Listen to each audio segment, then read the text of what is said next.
back. We're going to show you guys our progress we made so far. So before I dive into that, let me just remind you guys, if you guys have not subscribed to this vlog, make sure you guys do it, because going forward, I'm going to start sharing more recipe ideas, more workouts, more fitness tips so you guys achieve results just like this. All right, so first of all, let's go over mine, because I started this back in January, if you recall, where I talked about a transformation where I made myself gain weight, and now I'm going to re-lose all of it to show you guys the progress behind it. So back in January, if you recall, I weighed 172.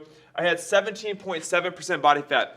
I have never seen that body fat ever in my entire life before. So to get there, it was kind of discouraging. It was unmotivating because I'm carrying around this fat that I've never seen before, especially around my hips, my midsection. So that being said, I set this journey to start making changes. Back then, with that body fat, I was at 141.6 pounds of lean muscle mass and 30.4 pounds of body fat. Today, I took my weight today. I'm down to 170.5, so I only lost 1.5 pounds. Now, a lot of you guys seem like, that's not a lot. I mean, we're talking about almost 3-month time span where I lost 1.5. If you guys recall, you saw one of my vlogs, I talked about the difference of muscle mass and body fat and why we got to stop focused on the scale because it doesn't matter. This is why right here. So let's take a look at the breakdown. Now I'm at 13.9% body fat. So you can see my body fat dropped quite a bit actually when you think about it, right? Now let's look at the change though. So I was at 141.6 for lean muscle mass. Now I'm at 146.8. So right now I'm up, what is that? So I'm up plus 5.2 pounds of muscle mass. That's good. I'm building more lean muscle mass. And matter of fact, I'm looking leaner. I can feel the difference in my clothes. So you guys thinking like, but if you build muscle mass, you get big and bulky, especially if you guys are females thinking that. That's not the case, okay?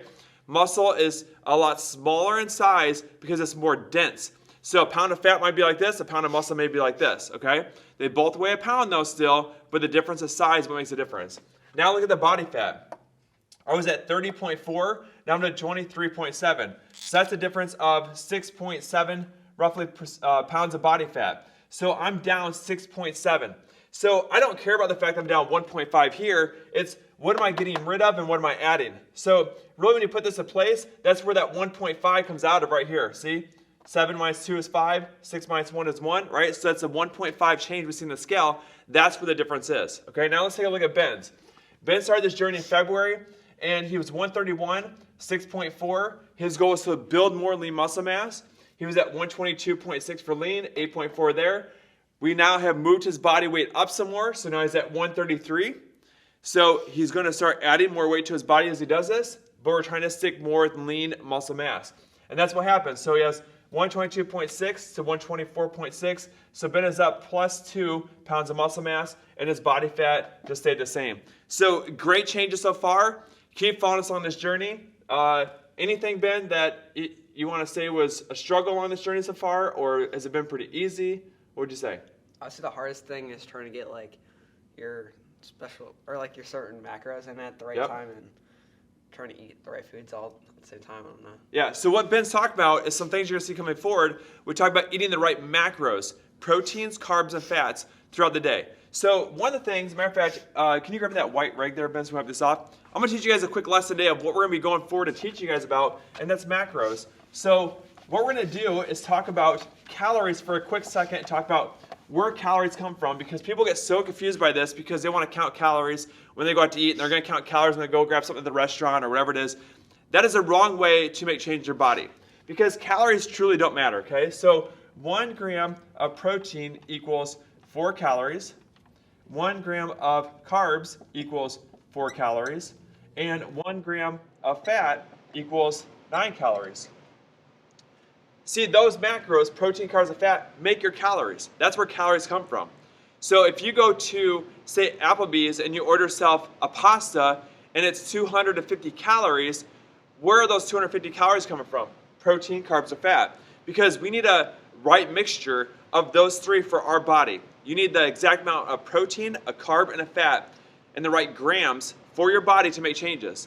So if you have that pasta and the pasta look like this, so let's just do pasta, and we have protein, carbs, and fat. Let's lay out some numbers of what the pasta may look like, okay? Let's say the protein is only 3, carbohydrates is 40, and then the fats is 5. That's your macronutrient ratio. Those make up the calories that come into play. So we talked about 1 gram of protein equals 4 calories. So we're going to take 4 times that 3, So what's that? 12, right? So now we're going to take carbohydrates, 40 times the 4 times 4, that's 160. And then we have the 9 times the 5, that's 45. So we add these together, this is going to give us our total calories for that pasta. The problem is there's hardly any protein there. There's a lot of carbohydrates, which this isn't even probably accurate. If you guys want to get an idea, what I mean by that is look at the back of a box of pasta and get an idea of how many carbohydrates are in pasta. 2 ounces, which is a quarter cup, is about 40 grams of carbohydrates. Think about what a serving size is when you go to Applebee's or some restaurant like that where you're eating pasta, and think about how much you have compared to that. A little quarter cup is 40 grams. And a bowl of pasta, probably Applebee's, you're probably looking at 4 times that amount maybe. So take 4 times 40, you have 160 grams of carbohydrates in that meal. That is overloading your body with carbohydrates that your body can't have and can't use, and that's not any good, okay? So in this case, we need to make sure we manipulate these numbers right to make sure we get the right ratio to feed your body. That's what Ben's talking about when he talks about getting the right macros in, okay? So we're kind of going into this. We're teaching lessons along the way. You know, I'm there obviously to help him because Ben's my son, right? So you're learning more about getting your proteins dialed in more, your carbohydrates, and your fats. What things have you started to cut out of your diet more now because you're starting to realize the importance of doing what we're doing?